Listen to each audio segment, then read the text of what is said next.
కానండి ఈ మధ్య కాలంలో అంటే ఈ ఎస్సీ ఎస్టీ రిజర్వేషన్ ఒకటి, బీసీ రిజర్వేషన్ ఒకటి, ఈ రెండు అంశాలు పెద్ద చర్చ అవుతా ఉంది. అంటే ఒక పక్క బీసీలు అందరూ రోడ్లు ఎక్కుతా ఉన్నారు, ఇటు పక్క ఏమో ఎస్సీ ఎస్టీ ఎస్సీలు మాల మాదిగ వీరిద్దరి మధ్యలో యుద్ధం అవుతా ఉంది. అంటే మీరేం చెప్పదలుచుకున్నారు? ఈ ఎస్సీ సంబంధించి రిజర్వేషన్ ఏదైతే సుప్రీంకోర్టు ఒక జడ్జిమెంట్ పాస్ చేసి ఇప్పుడు రాష్ట్ర ప్రభుత్వాల మీద పెట్టింది, సుప్రీంకోర్టు ఒక జడ్జిమెంట్ పాస్ చేసి రాష్ట్ర ప్రభుత్వాలు మీ ఫ్లెక్సిబిలిటీని బట్టి చేసుకోమని. రేపు ఆ సుప్రీంకోర్టు జడ్జిమెంట్ ని ఏ రాష్ట్రం అమలు చేయకపోయినా కంటెంప్ట్ కోతారు, సచ్చుకుంటూ అమలు చేయాలి. ఏదో మీరు అంగులకు హార్బాటాలకి ఏదన్నా చేస్తే చేసుకోవచ్చు. మీ వాటాలలో తేడా వస్తే మీరు మాట్లాడాలి. నేను అడుగుతున్నా, భారత రాజ్యాంగంలో ఆర్టికల్ 3 ఎన్నేళ్ళు రిజర్వేషన్లు ఇవ్వమన్నది? 10 ఏళ్ళు ఇవ్వమన్నది. 10 ఏళ్ళ తర్వాత చివరికి అయితే గీతే 60 సంవత్సరాల కంటే ఎక్కువ పెట్టద్దు అన్నది.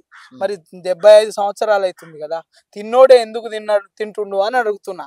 ఇలా తిన్నోడే ఎందుకు తింటుండు అని అడుగుతున్నా. దోచుకున్నోడే ఎందుకు దోపిడీ చేస్తుండు అని అడుగుతున్నా. సైకిల్ ఎందుకు ఉండదు అని అడుగుతున్నా.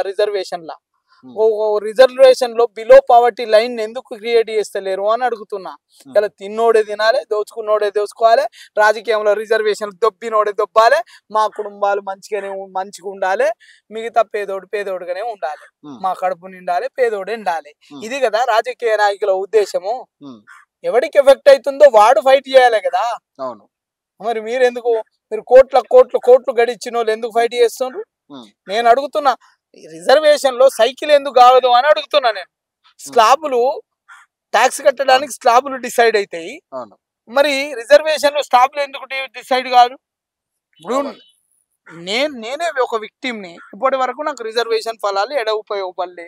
రిజర్వేషన్ ఉంటేంది పీక్తేంది అనే భావన నాకు ఉంటది కదా. అవును, ఉంటది కదా. నేను బిలో పావర్టీ లైనే, కానీ నా దాకా వస్తలేదు. అది ఇంతమంది జనాభాలో వస్తలేదు, ఎందుకు అని అడుగుతున్నా. నేను ఎందుకు ఎకనామికల్ బేస్డ్ రిజర్వేషన్ ఉండదు అని అడుగుతున్నా.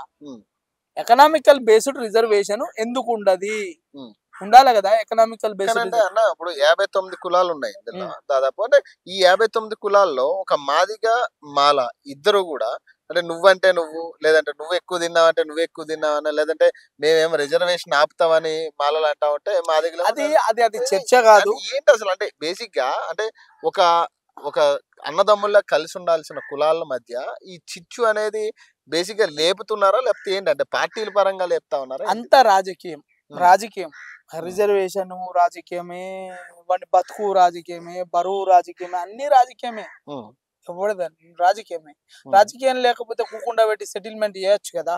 కూకుండా పెట్టి ఇది గుర్రం ఇది మైదానం అని చెప్పొచ్చు కదా. నేను అదే అడుగుతున్నా.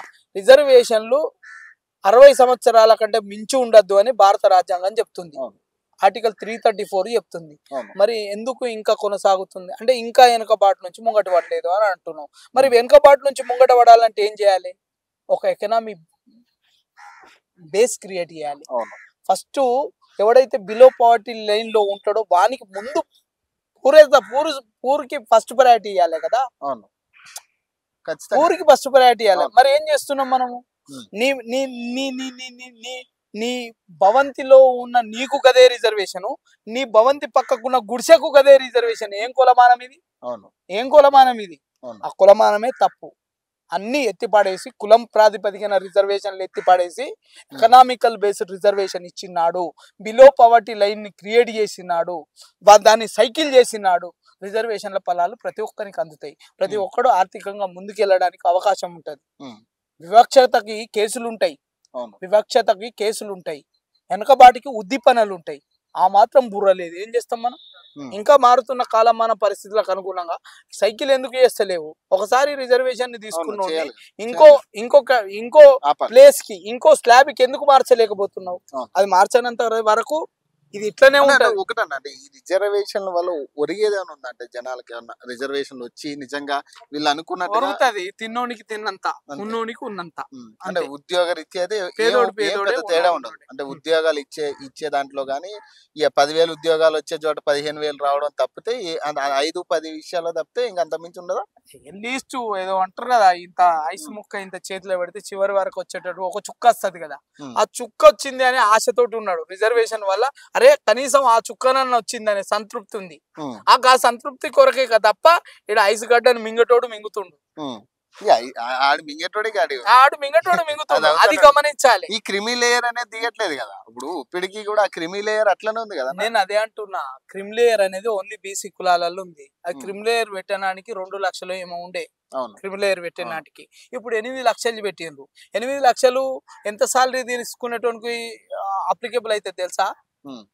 70,000 సాలరీ తీసుకునేటోనికి 12 నెలల కాలిక్యులేట్ అయ్యి 8 లక్షల్ని 70,000 రమారమి 70,000 సాలరీ తీసుకునేటోడు కూడా నాన్ క్రిమ్ లేయర్ గా వస్తాడు కదా. మరి వాని కొడుకు పేదోని గుడిసెలో కూలి పని చేసిన సమానం అవుతాడా? బిలో పవర్టీ లక్షల రూపాయలకు నువ్వు డిఫైన్ చేయి, అప్పుడు క్రిమ్ లేయర్ ఫలితాలు వస్తాయి. పంది కొక్కు లేక తినుకుంటా ప్రతోడు నాకు రిజర్వేషన్ మరి అది అందుకనే అంటున్నా కదా, ఏళ్ళ తరబడి తింటున్నోడు అవకాశాన్ని కోల్పోవడం ఇష్టం లేక కొట్లాడుతున్నాడే తప్ప ప్రజల నుంచి వచ్చిన కొట్లాటలు ఏవి కావు. నేను ఇంకో మాట కూడా చెప్తున్నా, ఇలా బీసీ రిజర్వేషన్లు 42% ఏ ప్రతిపదికన ఇస్తా అన్నది ప్రభుత్వం, అదే అంటున్నా. ఏ ప్రతిపదికన ఇస్తా అన్నది కాన్స్టిట్యూషన్ వయలేషన్ కదా. 50% మించకూడదు అని చెప్పింది కదా సుప్రీంకోర్టు. మరి ఇప్పుడు 42% ఇస్తే మొత్తం 70-80%కి వెళ్తాయి కదా ఈ రిజర్వేషన్ ఆ రిజర్వేషన్. ఎవరిని మోసం చేస్తున్నావు? ఆ మోసానికి నువ్వు ఎవడు మద్దతు పలుకుతుండు అంటే గత టిఆర్ఎస్ ప్రభుత్వం మద్దతు పలుకుతుంది. 42% అమలు చేయమని కొట్టేసేదానికి ఇంకే అమలు చేసుడేంది? నేనేమంటున్నా, గత ప్రభుత్వంలో ఏదైతే గత ప్రభుత్వము తగ్గించక ముందు ఏదైతే 34% ఉండనో గది అది ఒక పద్ధతి లెక్క ఉంది. అదేమన్నా 50% మించకుండా మాకు ఏది కావాలో బీసీలకు అది ఎవరిని మోసం చేస్తున్నాం? ఇవాళ బీసీలకు రిజర్వేషన్ బీసీ డిక్లరేషన్ అమలు చేస్తలేరని గోతికాడి నక్కల లెక్క మాట్లాడుతుంది కదా ప్రతిపక్షం. టిఆర్ఎస్ ప్రభుత్వం మాట్లాడుతుంది కదా. మరి నువ్వెందుకు తగ్గించినావు? స్థానిక సంస్థల రిజర్వేషన్లు ఎందుకు తగ్గించినావు? నువ్వు దానికి సమాధానం చెప్పు. ఫస్ట్ బీసీల మీద ప్రేమ ఉంటే ఎందుకు తగ్గించినావు అది చెప్పాలి కదా. అమలు కాని రిజర్వేషన్ ని 42% అమలు గారిని అమలు చేయాలని ఎందుకు అడుగుతున్నావు అంటే ప్యూర్లీ రాజకీయం.